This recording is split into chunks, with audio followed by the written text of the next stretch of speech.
వినోద్ అంటే ఈ ఇన్సిడెంట్ అయితే కొంత ఆలస్యంలోకి వచ్చింది. గోమారం లక్ష్మారెడ్డి ఎవరైతే మృతుడు ఉన్నాడో అతని ఇంట్లోనే ఈ అంతకుడు మలింగ లింగం తను అద్దెకుంటున్నాడు.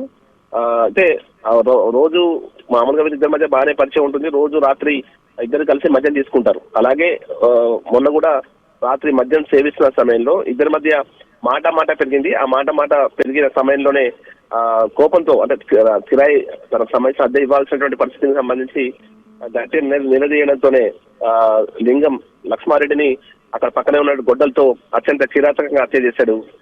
హత్య చేసిన తర్వాత ఇంట్లో ఎవరు లేకపోవడంతో ఈ విషయం బయటకు తెలియలేదు. అంటే ఓనర్కు సంబంధించి తను ఒక్కడే ఉన్నాడు, కుటుంబ సభ్యులు మిగతా వారంతా లేరు. ఆ సమయంలో ఇన్ఫర్మేషన్ బయటకు రాలేదు. అయితే తర్వాత బంధువులు వారంతా కూడా ఫోన్ చేస్తుంటే ఫోన్ స్విచ్ ఆఫ్ రావడం మళ్ళీ జరగడంతో ఇంటికి వెళ్ళి చూడడంతో ఇంట్లో అత్యంత దారుణంగా లక్ష్మారెడ్డి హత్యకు గురి కావడం చూసి వారంతా కూడా వెంటనే పోలీసులకు సమాచారం ఇచ్చారు.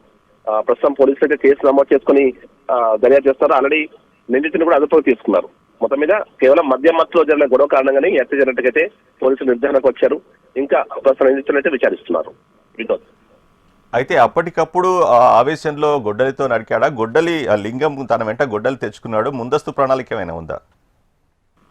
అదే దానికి సంబంధించి కొంత క్లారిటీ రావాల్సి ఉంది. పోలీసులు అంటే మనకు చెప్తున్న దాని ప్రకారం అయితే ఆ గొడవ జరిగిన సమయంలో పక్కనే ఉన్నటువంటి ఇంట్లో ఉన్నటువంటి గొడ్డలతో వెంటనే తను కిరాతకంగా దాడి చేశాడని చెప్తున్నారు. అంటే ఎంత కూడా ప్లాన్ గా జరిగిందా? ఎందుకంటే అద్దె గురించి కొన్ని రోజులు అడుగుతున్నాడు. అడుగుతున్న క్రమంలో అంటే కేవలం అద్దెనే కాకుండా ఇంకేమైనా అప్పిచ్చాడా, ఇలాంటి వివరాలు రావాల్సింది. మొత్తంగా ఆర్థిక వ్యవహారం కూడా కారణం అనేటువంటి భావనలో పోలీసులు ఉన్నారు.